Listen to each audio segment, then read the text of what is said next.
Coloquemos de pé, amados, ou em pé, em reverência a Deus e a sua palavra.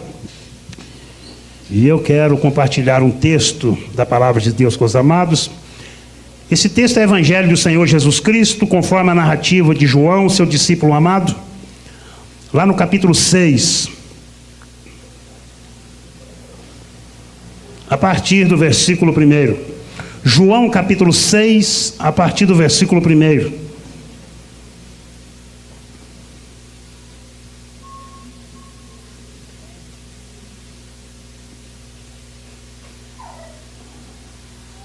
Todos os irmãos acharam? Assim nos diz a palavra do Senhor. Depois disto, partiu Jesus para o outro lado do mar da Galileia, que é o de Tiberíades. E grande multidão o seguia, porque via os sinais que operava sobre os enfermos. E Jesus subiu ao monte e assentou-se ali com os seus discípulos. E a Páscoa, a festa dos judeus, estava próxima. Então Jesus, levantando os olhos e vendo uma grande multidão que vinha ter com ele, disse a Filipe: onde compraremos pão para estes comerem? Mas dizia isto para o experimentar, porque ele bem sabia o que havia de fazer. Filipe respondeu-lhe: 200 dinheiros ou 200 denários de pão não lhes bastarão para que cada um deles tome um pouco. E um dos seus discípulos, André, irmão de Simão Pedro, lhe disse: está aqui um rapaz que tem 5 pães de cevada e 2 peixinhos. Mas que é isto para tantos? E disse-lhe Jesus: mandai assentar os homens. E havia muita relva naquele lugar. Assentaram-se, pois, os homens em número de quase 5.000. E Jesus tomou os pães e, havendo dado graças, repartiu-os pelos discípulos, e os discípulos pelos que estavam assentados, e igualmente também dos peixes, quando eles queriam. E quando estavam saciados, disse aos seus discípulos: recolhei os pedaços que sobejaram, para que nada se perca. Recolheram-no, pois, e encheram 12 alcofas de pedaços dos 5 pães de cevada que sobejaram os que havia comido. 5 pães de cevada. E estava ali um rapaz que tinha 5 pães de cevada. Diga comigo assim: 5 pães de cevada. Faça com a sua mão assim: 5 pães de cevada. Senhor, nós estamos diante do Senhor e estamos diante da Tua palavra. Nós reconhecemos as nossas limitações, nós reconhecemos as nossas fraquezas, nós nos humilhamos perante ao Senhor e nos sujeitamos ao Teu Espírito Santo para que Ele nos use para o louvor da Tua glória e para a edificação do corpo vivo do Senhor, que é a Tua igreja. Leva sujeito toda razão, todo o nosso pensamento à obediência de Cristo Jesus, crucificado, mas ressurreto, para que Teu Espírito Santo traga esta palavra como rema viva ao nosso espírito, e nós possamos sair todos daqui alimentados por este caráter perfeito, maravilhoso de Cristo Jesus, o nosso Mestre. É no nome dele que nós oramos ao Senhor e já agradecemos por todas as bênçãos em nome de Jesus. Amém? E amém. Assentai-vos, irmãos.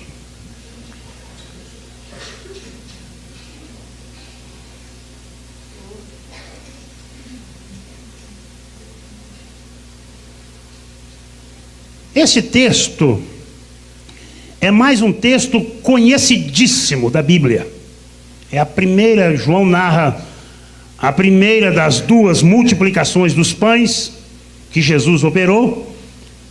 E nessa multiplicação, João traz um detalhe. Nesta noite eu gostaria que você não ficasse com a mente presa ao milagre. Porque na maioria das vezes que nós olhamos para esse texto, a primeira coisa que nos salta aos olhos é o milagre da multiplicação. Mas uma das coisas que eu tenho buscado entender nas Escrituras, e eu compreendo que eu estou começando a enxergar alguma coisa concernente a isto, que todo milagre que Jesus operou tinha nele um grande propósito, que por detrás de cada milagre havia um grande propósito, que Deus não fez nenhum milagre aleatoriamente, mas que todo milagre que Jesus operou tinha um propósito.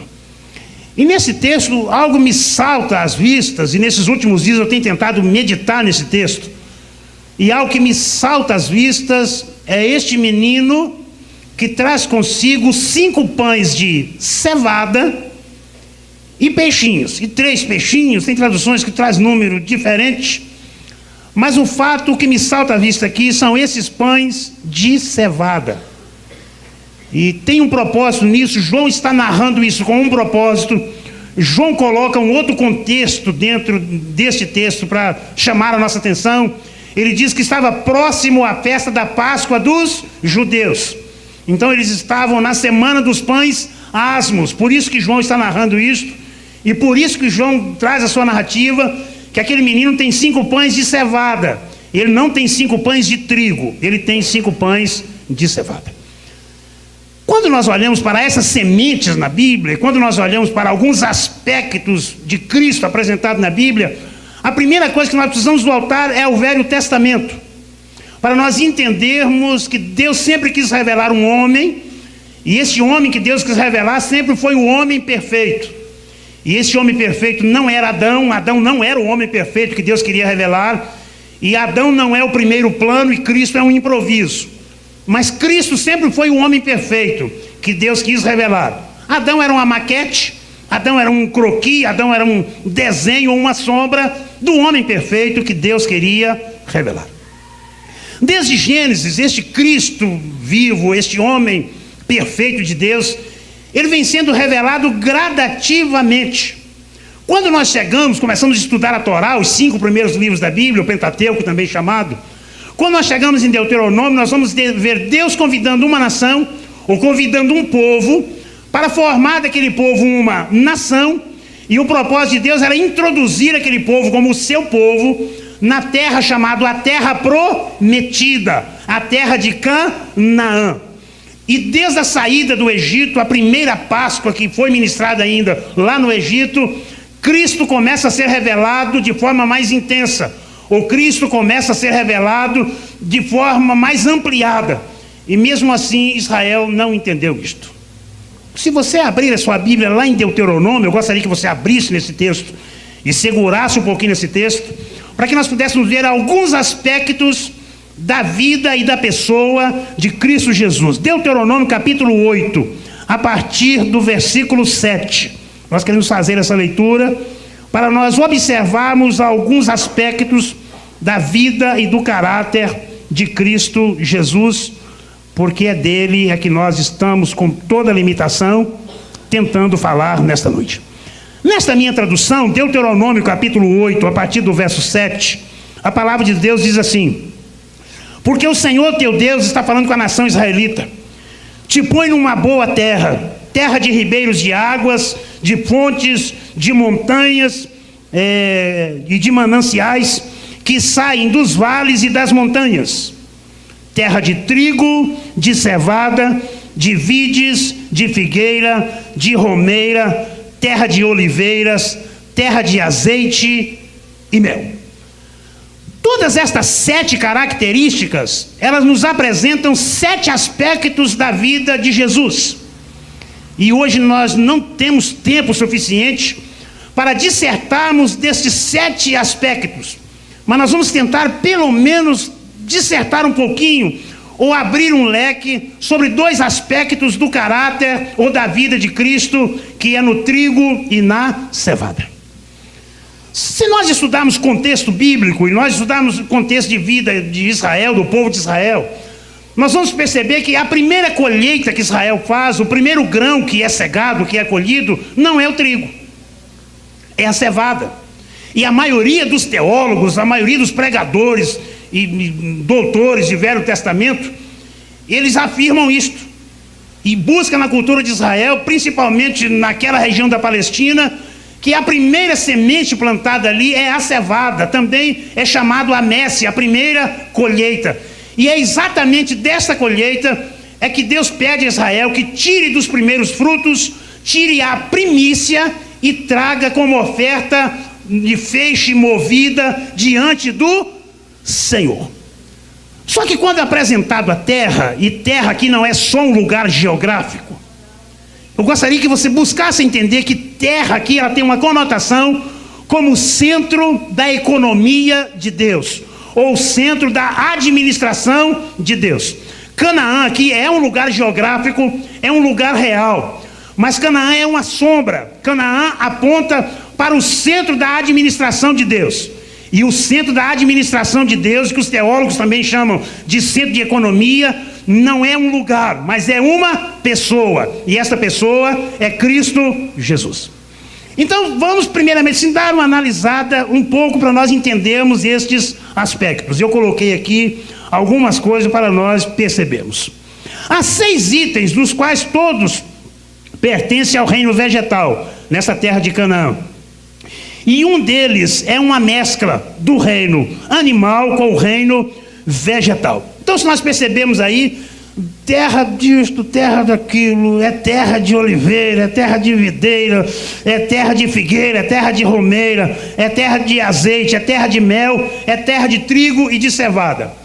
6 itens, aqui são 7 aspectos pertencentes ao reino vegetal. E você vê que árvores frutíferas que dão as suas sementes com os seus sucos, e uma dá então o azeite, que é azeite de oliva. Um desses itens é o mel. O mel é uma mescla de 2 reinos.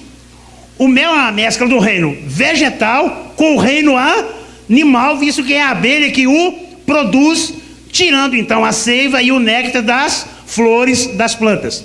Jesus Cristo é mostrado em todos estes aspectos. A primeira árvore é a vide, a videira, né? Ela produz vinho, é a parreira conhecida aqui no sul. A última árvore é a oliveira, produz azeite. Portanto, temos vinho e azeite na terra de Canaã. A segunda árvore produz figos, e os figos eram considerados como alimentos e remédio para os hebreus. Então Jesus também tem um aspecto aí na figueira. A terceira árvore é a romeira, produz um fruto de vida belo e abundante. Um dia aqui eu ainda quero falar ainda sobre a romã. Tem um negócio fantástico, amado, na romã. Tente pegar uma ferramenta cortante e abrir uma romã, cortar uma romã, sem ferir uma semente. Se você conseguir fazer isto, me ensine, por favor. Eu quero aprender. Chega lá na sua casa, se tiver uma romeira lá, um pé de romãs, vai lá, pega uma romã, se ela estiver madura ou verde, pega um instrumento cortante e tenta abri-lo em 2 partes, em 4 partes, sem ferir uma semente sequer. Você não conseguirá. E Romã fala da unidade da igreja. Cristo como a unidade para a igreja. Uma pena que hoje não dá tempo de nós dissertarmos sobre tudo isto. Falamos da romeira. Portanto, temos 4 árvores: a videira, a figueira, a romeira e a oliveira. E temos 2 tipos de grãos: trigo e cevada. Qual o significado de todas essas coisas? É a minha indagação nessa noite. É muito fácil. É só nós olharmos para a Bíblia, que a Bíblia ela tem o poder de autointerpretação. E geralmente os hermeneutas eles dizem que Bíblia se interpreta com a própria Bíblia. Então, como nós queremos falar nessa noite é de trigo e de cevada, vamos ver o que representa então o grão de trigo. Abra sua Bíblia em João 12, 24. E vamos fazer a leitura desse texto. Eu gostaria sim que para nós honrarmos ao Senhor Jesus, que um irmão ou uma irmã se colocasse de pé e fizesse a leitura desse texto em voz assim bem audível. Um irmão só um. Só quem vai fazer a leitura, fique de pé e faça a leitura em voz bem audível para nós buscarmos entender o que significa o grão de trigo.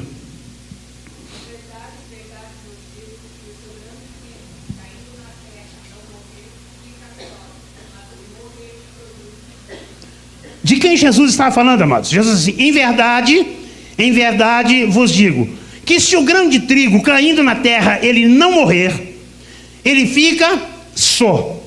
Mas se morrer, ele produz muitos frutos. De quem Jesus está falando? Dele mesmo. Então ele está falando assim: amados, eu sou um grão de trigo. Eu fui lançado no centro da administração de Deus. E esse centro da administração visível é a terra. Terra geográfica mesmo. É o mundo dos mortais, dos homens. Mas se eu não morrer, se eu lançado nessa administração, se eu lançado nesta terra, eu não passar pela morte, eu ficarei sozinho. Mas se eu for lançado e eu morrer, aí o irmão Valfrido, Deus deu ao irmão Valfrido esse dia no IBD aqui uma iluminação fantástica. E eu comentei isso pela manhã e vou comentá-lo novamente. Ele falou de um dos segredos dos grãos e do grão de trigo. E eu louvo a Deus, eu nasci de uma família que mexia com agricultura. E meu pai, diga de passagem, um excelente agricultor. Se você planta um grão de milho, nascerá um pé de milho. Se você planta um grão de feijão, nascerá um pé de feijão. No entanto, se você planta um grão de trigo, nasce primeiro lá um pezinho de trigo, e ele passa por um processo, entenda isto, ele passa por um ciclo de um processo, e que o agricultor chama isso de porfiar, ou perfiar, e nasce um monte de brotos simultaneamente de uma semente só, e ela se torna uma moita, né, uma toceira, como muitos dizem aqui no sul. Mas ele tem esse poder de morrer e nascer com muitos outros brotos simultaneamente. E Jesus está dizendo isso: se eu não morrer, eu ficarei limitado como homem, e eu serei tão somente o carpinteiro de Nazaré, o Jesus que nasceu humilde lá em Belém, mas eu não terei condição de multiplicar e produzir filhos para Deus. Então o trigo fala de Jesus Cristo encarnado nas suas limitações. Amém, amados? Dá para entender isso, amados? É difícil de entender isso. Vamos acompanhando a linha de raciocínio, você vai entender isso. Jesus, quando veio aqui, amados, Deus veio aqui em carne, e ele veio na limitação do homem. Quando eu estudo a história de Jesus, e quando eu fico olhando a vida de Jesus aqui na terra, eu fico pensando assim: quão difícil foi para Jesus viver nas nossas limitações. Imagine Jesus, porque Jesus é Deus, amados. Jesus não é Deus também, Jesus é Deus. Todos os atributos que é dado ao Pai e ao Espírito são dados também a Jesus. Aí Jesus está de um lado do lago de Genezaré, de 12 a 13 quilômetros mais ou menos de extensão. Jesus é Deus. Como Deus, sabe o que Jesus podia fazer para atravessar Genezaré? Do outro lado de Genezaré. Ou como Deus, Jesus podia não abrir e fechar de olhos, ele já está do outro lado do lago de Genezaré. Mas na limitação do homem, como Jesus fazia para atravessar Genezaré? Tinha que ter barco, bom timoneiro, né? Se é barco de timão, tinha que ter um bom timoneiro lá. Se é no remo, tinha que ter bons remadores. Se é barco a vela, tinha que ter pessoas que entendiam muito bem de velejar, porque senão o negócio não ia dar certo. Jesus sentado na proa de um barco, ou deitado na proa de um barco como homem, enfrentando as limitações para passar para o outro lado. Jesus está fazendo a obra num lugar, e como Deus onipresente, ele pode estar presente em todos os lugares ao mesmo tempo que se fizer invocado. Alguém foi a ele dizer assim: ó, fulano de tal está doente, seu amigo está moribundo, ele está morrendo, e só precisa ir lá urgentemente, porque senão ele vai morrer. Mas assim, essa doença não é para a morte. Quando Jesus decide ir, as pessoas dizem: Senhor, não precisa ir mais não, ele já morreu. Seu amigo já era, Lázaro já morreu. Os irmãos estão vendo o que é limitação? Aí Jesus vai lá, aí Jesus, toda aquela passagem, ressuscita Lázaro, a glória de Deus é manifestada, mas Jesus caminhando nas suas limitações. Eu fui pensando em Jesus com fome. Chegando em casa sentindo fome, como eu sinto, como você sente. Jesus chegando para a mãe dele, Maria: mãe, vai estar a comida aí? Estou brocado. E meus papais estão lá naquela marcenaria, cortando madeira, serrando madeira, e o negócio lá está tenso demais, nós estamos gastando muita energia. O almoço está pronto. Está pronto, meu filho, senta aí, vamos almoçar. Jesus vivendo todas essas limitações para que Deus pudesse ser revelado a mim e a você. Então, o primeiro aspecto, por que o escritor do Velho Testamento coloca o trigo como o primeiro aspecto? Porque o primeiro aspecto que Deus é mostrado ao homem é na limitação humana. Deus se fez homem, Deus se fez carne e tabernaculou entre os homens para que os homens pudessem ter um relacionamento pessoal com o Deus Criador e Senhor de todas as coisas. Mas precisava ter a passagem ou ter a experiência do segundo aspecto. Se o trigo fala de Jesus humanizado, fala do Jesus limitado, do que fala então a cevada? Eu gostaria que você pensasse ou nos ajudasse a pensar nesta noite. O trigo representa Cristo encarnado. Cristo é Deus encarnado, como homem para cair na terra, morrer e ser sepultado. Isto é trigo. Ele tipifica o Cristo que foi encarnado, o Cristo que morreu e o Cristo que foi sepultado. Interessante, mas que até aqui Jesus não era chamado de o Cristo. Jesus era chamado de Jesus, o Filho do homem, ou Jesus de Nazaré, ou Nazareno. Foi quando ele se revelou como Cristo, ele se revelou a Simão Pedro, numa cidade gentílica, Cesareia de Filipe. Ele começou a fazer indagação e ele perguntou aos seus discípulos: que dizem os homens ser o Filho do homem?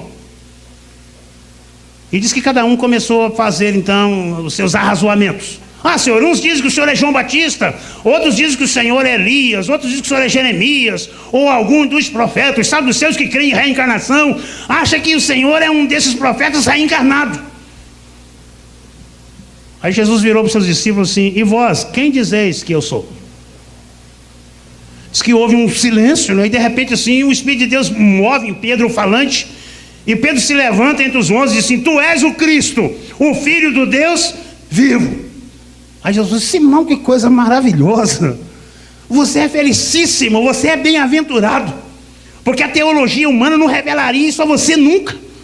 A ciência humana jamais, um estudo bíblico humano jamais traria, se descortinar essa revelação tremenda ao seu coração. É meu Pai, Simão, que está nos céus, que abriu o coração para você. E você é uma pedra pequena, mas sobre esta pedra, que é esta rocha sólida, eu edificarei a minha igreja, e as portas do inferno não prevalecerão contra ela. Irmãos, nós precisamos entender isto. Deixa eu falar para você porque nós precisamos entender essa doutrina, porque nós precisamos entender este ensino. A maioria das pessoas conhece Jesus. Vocês concordam comigo? Nesse auditório que está aqui, se eu perguntasse quem é Jesus, irmãos, todos vocês sabem quem é Jesus. Olha, Jesus nasceu mais ou menos tal, viveu 33 anos aproximadamente, foi lá numa aldeia e tal, um lugarzinho pequeno chamado Belém. Nasceu lá num lar simples, né, de uma doméstica, né, um homem lá que era carpinteiro, né, um marceneiro, eu chamei ele como carpinteiro. E aí você começa a falar sobre a biografia de Jesus.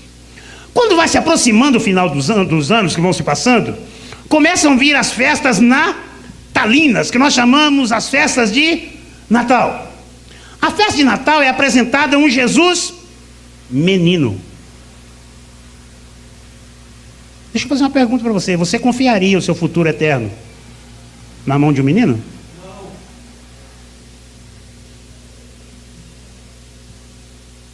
Um menino pobrezinho que nasceu em Belém, você confiaria seu futuro eterno na vida de um menino? Deixa eu deixar um negócio mais simples para você.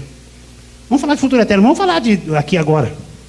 Você precisa ir lá no centro agora de Ponta Grossa e voltar dentro de 20 minutos. Você tem 10 minutos para ir, 10 minutos para voltar. E nós vamos lá na sala dos pequeninos, lá nós vamos pegar um menino daquele que está começando a andar. Vamos pegar o Miguel? Me presta o Miguel para nós, pastor Jonas. Vamos pegar o Miguel. Vamos colocar o Miguel no volante e ele vai levar você lá no centro e vai trazer você dentro de 20 minutos aqui. Você confiaria de o Miguel ir dirigindo? Você não?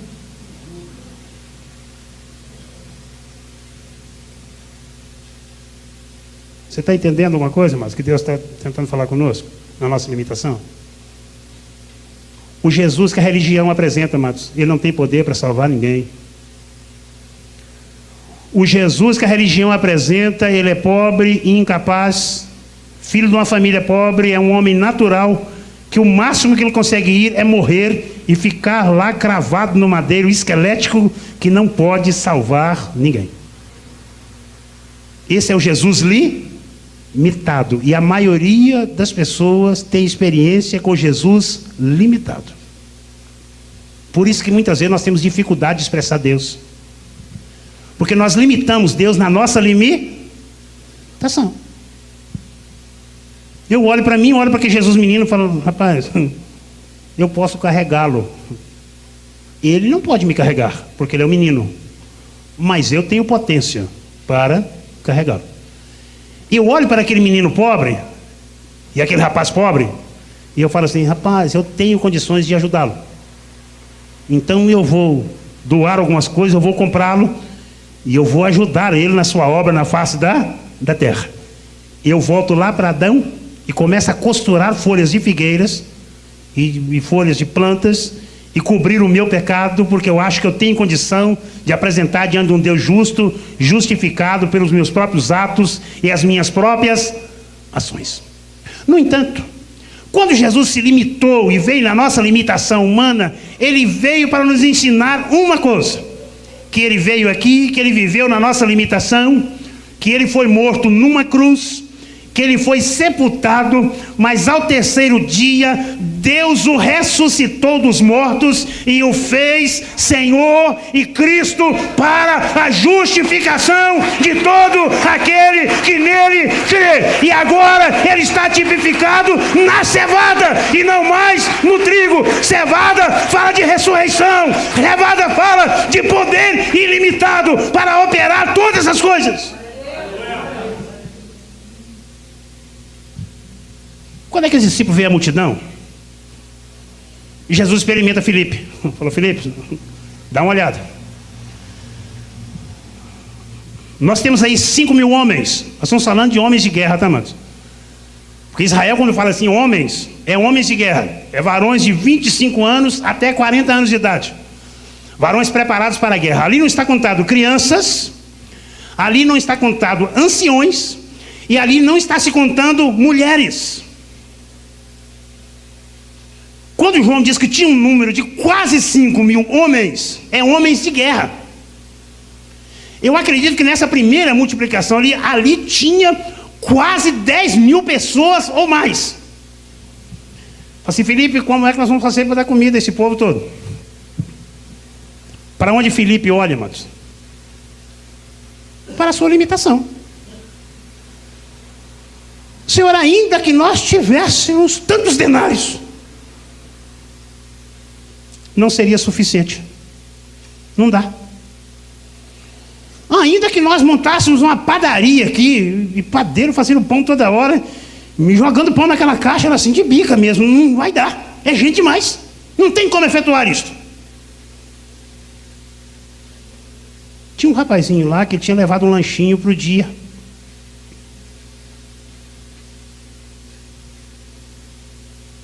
Olha, tem um menino aí que ele tem 5. 5 é número de responsabilidade. Ele é um rapaz, ele é um jovem, mas ele tem responsabilidade. Pelo menos tem responsabilidade com ele. Ele trouxe um lanche para ele comer durante o dia. É uma jornada de um dia, ele trouxe um lanche para ele comer durante o dia. Ele tem 5 pães de cevada. Falou assim, manda trazer aqui, Jesus, manda trazer aqui. Aí esse texto é peculiar. Diz que Jesus pegou aquele pão e deu graças. Te lembra alguma coisa disso, amado? Jesus dando graças com o pão? Jesus pegou aquele pão, deu graças diante de Deus, repartiu, deu aos seus discípulos, e os discípulos então começou a distribuir para a multidão. Então, o que Jesus estava ensinando com aquilo? Que na nossa limitação, nós não conseguimos fazer nada para Deus. O desafio é espiritual. O desafio está no campo do espírito, não está no mundo da matéria.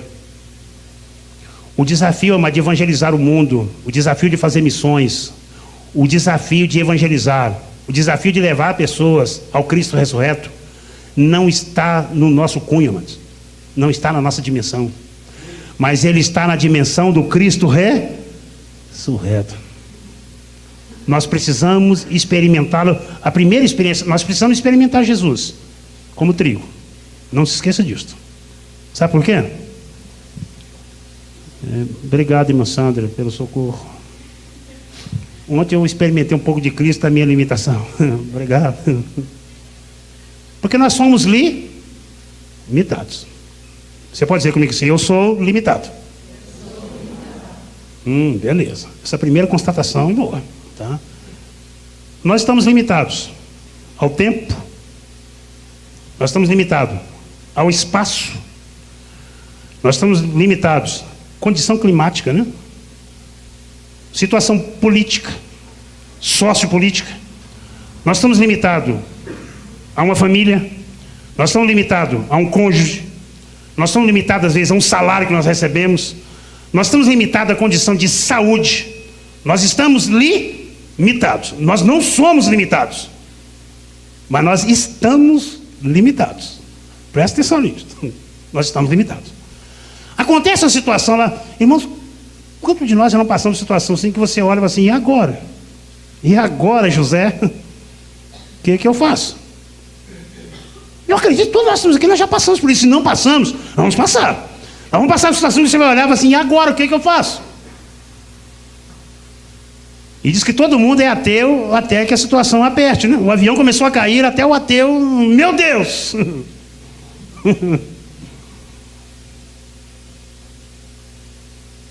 Quando nós enfrentamos essas limitações, sabe o que nós aprendemos com Jesus, com o grão de trigo? Diz: meu filho, você está em limitação, mas você não é limitado.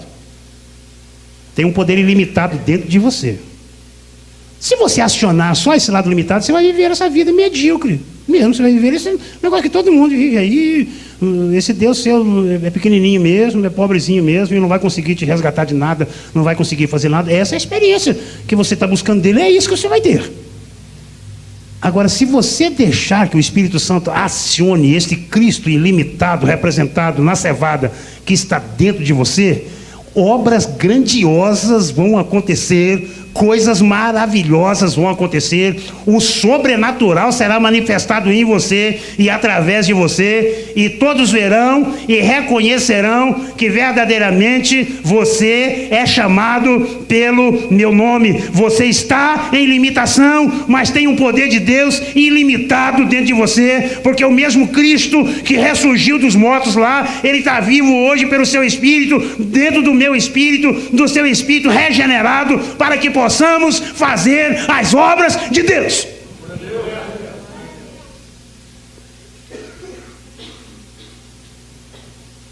A cevada representa o Cristo ressurreto. Diga comigo assim: o trigo representa Cristo encarnado, limitado.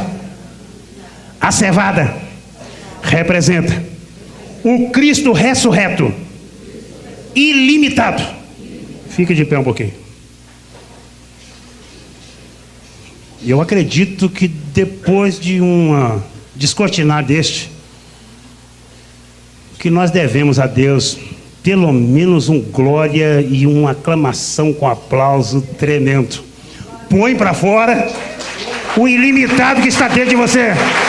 Até agora você está com dificuldade de aplaudir, porque você está na sua limitação. Saia agora da sua limitação e entre agora na experiência do ilimitado, do Cristo ressurreto, e glorifique o seu nome, porque Ele é aquele que era, que é e que há de vir. E a Ele a glória, a honra, o louvor e a adoração pelos séculos dos séculos. Assente mais um pouquinho, meu amado.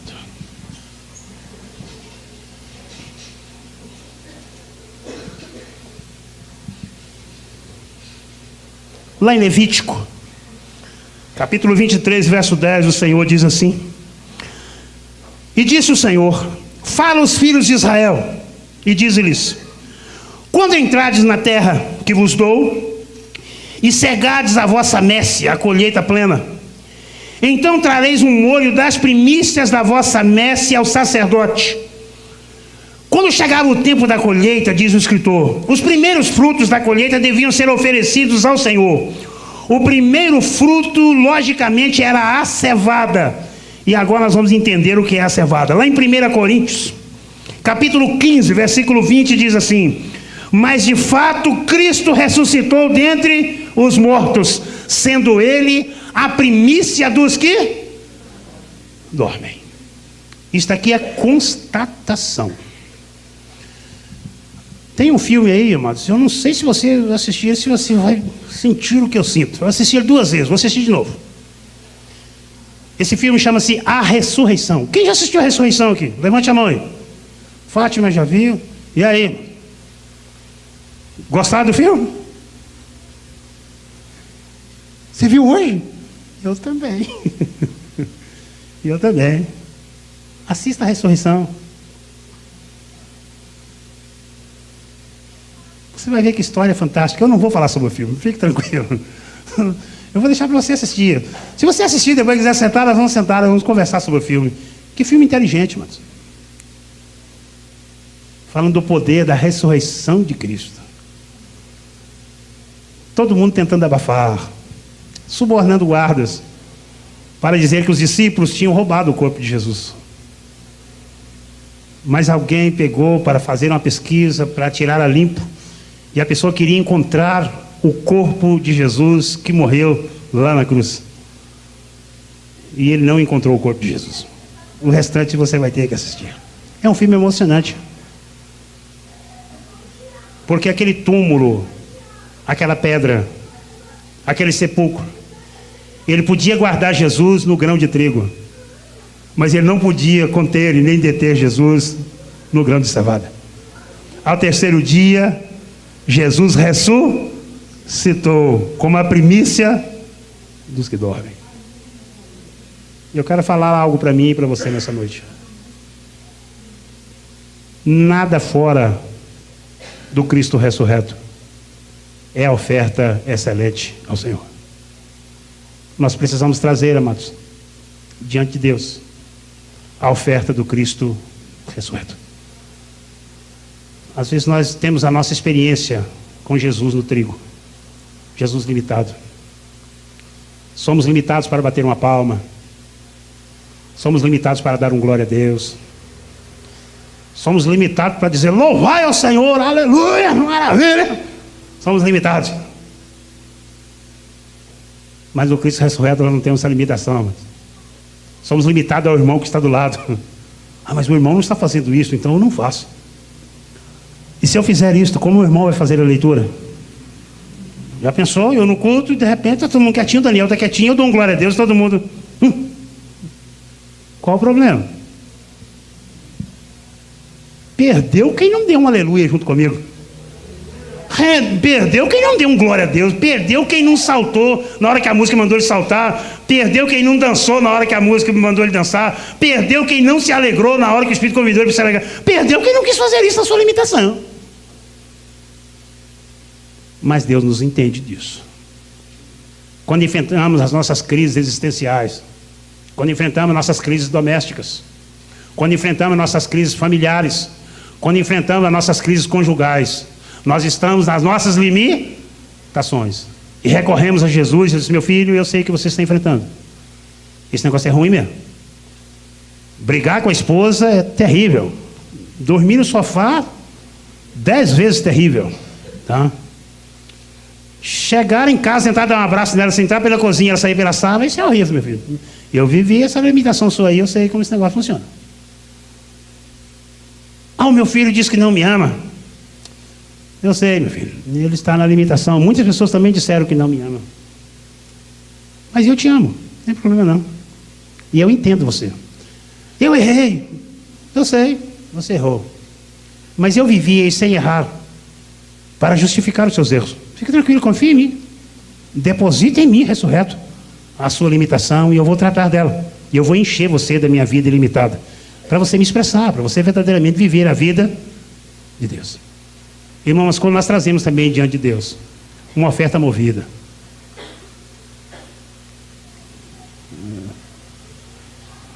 Eu não sei se porque vivi muito tempo no norte.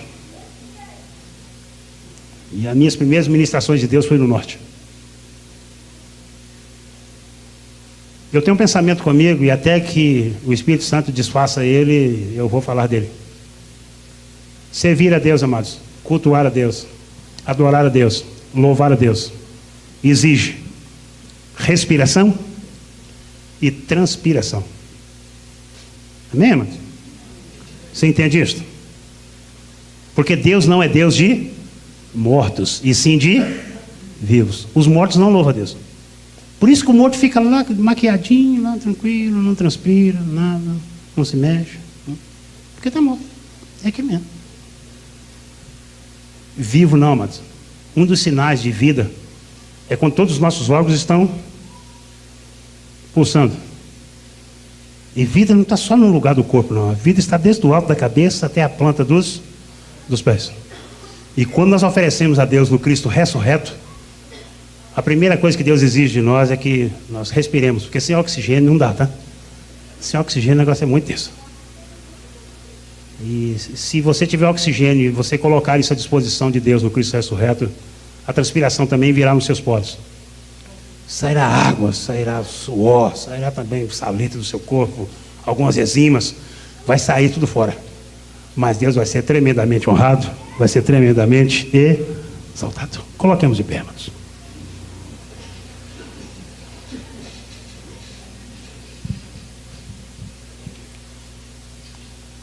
Hoje nós estamos abrindo um leque.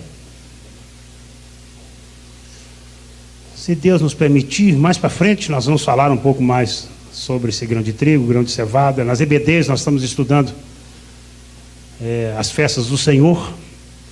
Estamos na terceira festa, festa das primícias.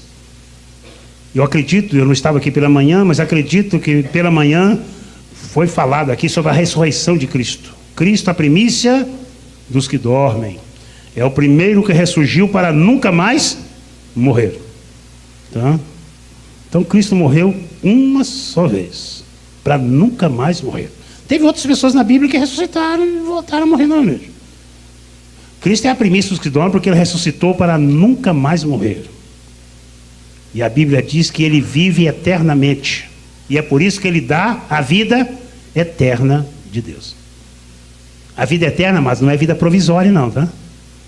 Vida eterna é vida eterna mesmo. Quando você tem a vida eterna de Deus, você tem a eternidade já dentro de você. Tudo que Deus precisa para operar todas as grandes obras já está dentro de mim, está dentro de você. E a questão agora não depende mais de Deus. Depende agora de cada um de nós. Antes de nós orarmos, eu quero falar algo assim bem simples para levar você a pensar. A torneira lá da sua casa, ela deve ter 25 milímetros, meia polegada, mais ou menos. É isso, mano? Meia polegada, mais ou menos, sua torneira lá. Quando você abre lá, sai água pra caramba, não sai? Imagine um cano lá de 40 milímetros. Uma torneira com 40 milímetros de vazão. Sairia mais água, mas 70 milímetros, um cano. Sai água lá, não sai mais água? 100 milímetros. Todos os irmãos, quem conhece cano de 100 milímetros? Imagina uma torneira com uma vazão de 100 milímetros de água. Você está entendendo isso? Se sai 25 milímetros lá, porque a vazão lá é de 25 milímetros só. Não tem jeito de sair 100 milímetros de água na torneira de 25 milímetros, vai sair só aquela vazão mesmo. Se tem meia polegada lá, meia polegada de água vai sair lá. Se tiver 40 milímetros, sairá 40 milímetros de água. O Espírito de Deus nos trouxe aqui nessa noite para dizer a mim e a você que esse rio de água viva está dentro de nós. Agora, quem vai abrir a vazão para que ele se manifeste, somos nós. É a sede que nós tivermos de Deus, que nós aproximarmos de Deus, que essa vazão vai aumentar. Se nós ficarmos de longe, assim, só enamorado de Deus, o negócio não vai acontecer muita coisa, não. Mas se nós aproximarmos de Deus, essa vazão ela vai aumentar. Porque Jesus disse: quem crê em mim, como diz as Escrituras, do seu interior fluirão algumas gotas de água viva.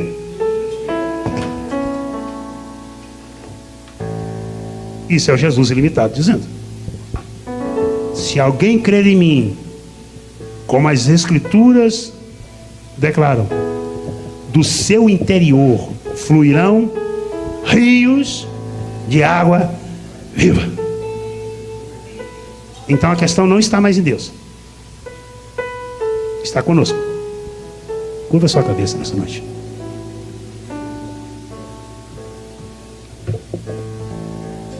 Qual é a vazão de Deus na minha vida?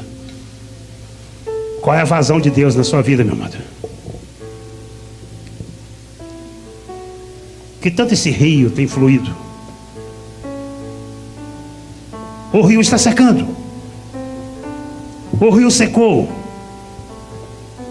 É para nós pensarmos nessa noite. Qual é a nossa experiência com Deus encarnado? Qual é a nossa experiência com Cristo ressuscitado? Qual é a nossa experiência, ou as nossas experiências nesses aspectos do caráter de Cristo Jesus, o centro da administração de Deus? É para nós pararmos, é para nós pensarmos. Deus não tiraria você lá da sua casa, Deus não tiraria você lá do conforto do seu lar, e traria você e sentaria você numa cadeira num lugar desse, só por trazer. Eu não acredito também que você sairia lá da sua casa, do conforto do seu lar lá, e viria sentar numa cadeira dessa só para sentar e participar de mais uma reunião. Eu não posso acreditar nisto. Mas eu acredito que eu e você estamos buscando algo mais de Deus. Estamos entendendo que nós precisamos mais de Deus. Estamos entendendo que nós precisamos ter uma experiência mais profunda com Deus. E por isso nós temos vindo aqui na coletividade do corpo para sermos abençoados com esta vida plena do Cristo ressurreto. Se é isto que passa dentro do seu espírito, se é isto que a sua mentalidade consegue fazer a leitura, ore ao Senhor nessa noite. Fala ao Senhor: Deus, eu quero experimentar Jesus como trigo, nas minhas limitações. Mas eu quero experimentar muito mais de Jesus no meu espírito regenerado. Eu quero ser esse menino que tenha pelo menos 5 pães de cevada, que pelo menos tenha responsabilidade com a ressurreição de Cristo. E eu quero entregar essa responsabilidade nas mãos do Cristo ressurreto, para que ela seja dimensionada no seu poder ilimitado e alimentar multidões para a glória do Deus triunfo. Eu não quero ser meramente um membro de uma comunidade. Eu não quero ser meramente ter o meu nome no livro lá do rol de membros da igreja tal ou da igreja tal. Eu não quero ser tão somente um cavaleiro solitário passando por esta terra sem deixar nenhuma marca. Mas eu quero passar pela minha geração e deixar uma marca. E a marca que eu quero deixar é a marca de um Deus vivo, de um Deus que veio aqui, que se fez carne, que se fez homem, que viveu a minha humanidade, mas que foi cravado numa cruz e desceu à sepultura, mas ao terceiro dia ele ressurgiu dos mortos para a justificação de todo aquele que nele crê. E Deus fez dele Senhor e Cristo. É na força deste Cristo, é na vida deste Cristo, é no caráter deste Cristo, é que eu quero viver todos os dias aqui na face da terra. Pense nisso nessa noite. Dirija uma oração ao Senhor. Dirija uma oração ao Senhor nesta noite. Fala para Deus das suas limitações. Fala para Deus das suas dificuldades. Fala para Deus das problemáticas que te cercam e que muitas vezes faz você olhar para você mesmo e dizer: não há jeito, não há solução, eu não conseguirei ir em lugar nenhum, o negócio só dá errado. Para mim o negócio não dá certo para todo mundo, mas parece que para mim não dá certo. Fala para Deus nessa noite: Senhor, me leva um passo mais além, me leva mais além de onde eu tenho andado, me leva a uma experiência mais profunda, me leva a mergulhar nos rios do teu amor, da tua vida, para que eu possa expressar o Senhor de forma mais excelente. Porque é para isso, amados, que a igreja existe. A igreja é a casa do Deus vivente. é a expressão do Deus vivo. A igreja é coluna, é baluarte da verdade. Ela precisa arcar com comprometimento com a palavra de Deus. Ela precisa ter um ministério de adoração ao Senhor. Ela precisa ter um ministério recíproco uns para com os outros. E ela precisa ter um ministério ao mundo, pregando o evangelho, levando pessoas a conhecer que existe um só Deus e um só mediador entre Deus e os homens, Jesus Cristo, o homem justo. Nós louvamos a Ti, Senhor, nesta noite. Nós adoramos ao Senhor por esses aspectos maravilhosos que a Tua palavra cada dia nos revela. Nós adoramos ao Senhor pelo homem perfeito que o Senhor sempre quis revelar, Jesus Cristo. O Senhor o revelou na plenitude dos tempos, e o Senhor agora quer manifestar Ele na Tua igreja. O Senhor quer manifestar esse homem perfeito em cada nascido de novo, em cada regenerado, para que o mundo saiba que existe um só Deus e um só mediador entre Deus e os homens, Jesus Cristo, o homem justo.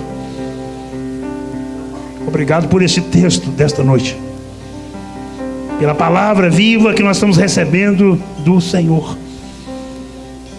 Nós queremos dizer ao Senhor que na maioria das vezes nós ainda vivemos nas nossas limitações, mas nós queremos que o Senhor chame à existência o poder ilimitado do Senhor que está em nós, na pessoa do Teu Espírito Santo, que habita no nosso espírito regenerado. Tira-nos desta vida limitada. Tira-nos, Deus, da religião, porque a religião é tremendamente limitada. E a religião é limitada no homem, e nem é no homem Jesus, é no homem natural. E leva-nos, Deus, a viver uma vida no Cristo ascendido, no Cristo ressurreto,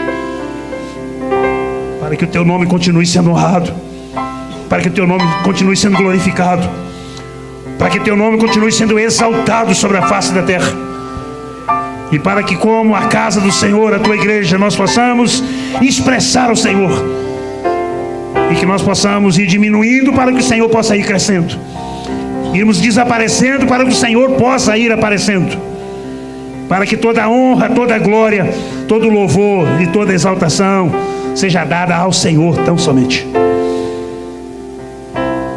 Obrigado porque o Senhor nos deu Cristo, e nos deu Ele nessas duas características, tanto no trigo como na cevada.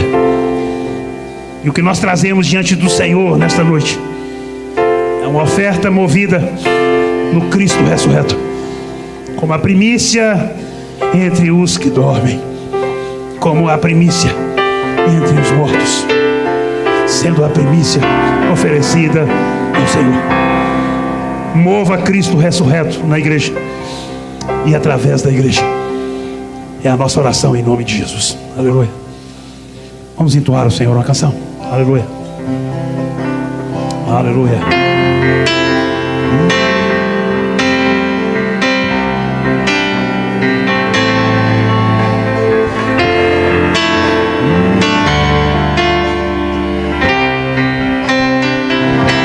Eu não mereço tanto amor, eu não sou digno Do Teu perdão, do seu perdão. a dor que passou meu rei A dor que passou meu rei e meu Senhor, e meu Senhor, sempre o adorarei. sempre o adorarei com amor. Eu não mereço, Eu não mereço tanto amor, eu não sou digno do seu perdão. A dor que passou meu rei e meu Senhor,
só com o piano.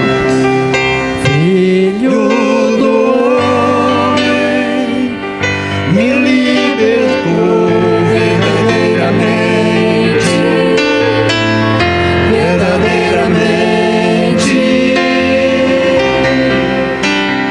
Posso erguer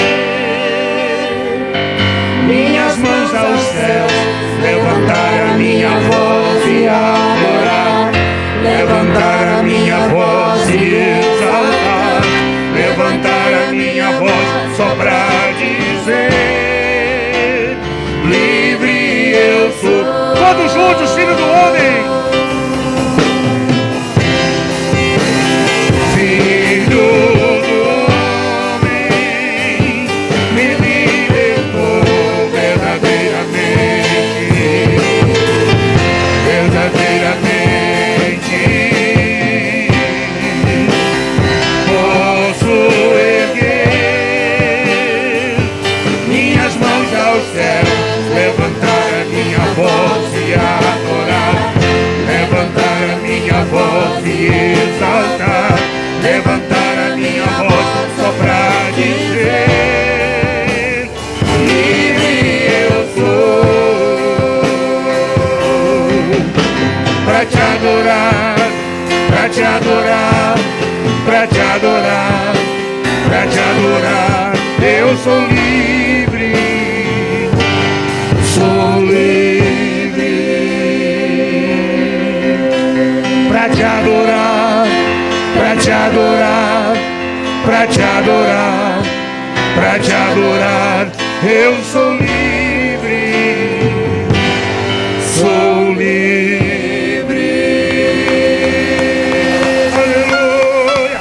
Eu sou livre. Aleluia. Aleluia. Sentai-vos um pouquinho, amados. Se você ainda não é livre, Jesus veio para a minha, para a sua, para a nossa libertação. Aceite-o como Senhor da sua vida, como seu Salvador. O próprio Senhor Jesus disse: e conhecereis a verdade, e a verdade vos libertará. Se, pois, o Filho vos libertar, verdadeiramente sereis livres. As crianças estão com a oportunidade.